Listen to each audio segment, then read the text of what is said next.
याच प्रकरणी लातूरमध्ये सीबीआयच्या तपासाला आता प्रचंड वेग आलाय। डॉक्टर मनोज शिरुरेनंतर लातूरमधून आणखी एका डॉक्टरच्या घरी सध्या कसून चौकशी सुरू आहे। संशयित डॉक्टरच्या घरी चौकशी करत सीबीआयनं महत्त्वाचे दस्तऐवज सुद्धा जप्त केलेत।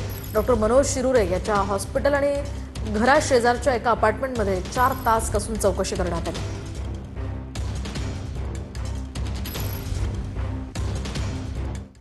दरम्यान याच नीट पेपर फुटी प्रकरणी एनटीए अध्यक्षांची संसदीय समितीसमोर हजेरी पाहायला मिळाली। तर नीट पेपर फुटल्याचं मान्य नाही असं उत्तर एनटीएच्या अध्यक्षांनी दिल्याची माहिती सूत्रांनी दिली आहे। सीबीआय जोपर्यंत पेपर फुटल्याचं जाहीर करत नाही तोवर पेपर फुटल्याचं मान्य नाही असं उत्तर एनटीएच्या अध्यक्षांनी दिल्याचं सूत्रांनी सांगितलं। अधिकची माहिती जाणून घेऊयात ग्राफिक्सच्या माध्यमातून। एनटीएचे अध्यक्ष आणि डीजी यांची शिक्षण, महिला आणि क्रीडा विषयांवरील संसदीय समितीसमोर हजेरी पाहायला मिळाली।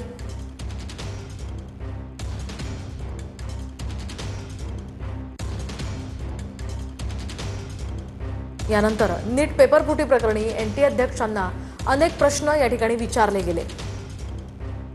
या प्रश्नांची उत्तरं देताना नीट पेपर फुटल्याचं एनटीए अध्यक्षांनी समितीसमोर मान्य केलं नाही। तर हे प्रकरण सध्या सीबीआयकडे आणि ते जोवर अधिकृतपणे जाहीर करत नाही तोवर हा पेपर फुटल्याचं मान्य नसल्याचं एनटीएच्या अध्यक्षांनी सांगितलं। तर पेपर फुटला नाही म्हणता मग पुनर्परीक्षा का घेताय असा सवाल विरोधी पक्षांच्या खासदारांनी केला। तर परीक्षेतील काही अनियमितताबाबतचे अहवाल समोर आले होते असं उत्तर यावर एनटीए अध्यक्षांनी दिलं।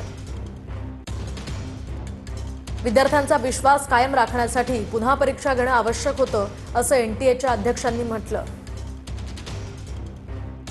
तर सत्ताधारी पक्षाचे खासदार एनटीएच्या दाव्यांना पाठिंबा देताना या बैठकीत दिसले। समितीचे अध्यक्ष दिग्विजय सिंग यांनी एनटीएला अनेक प्रश्न विचारले।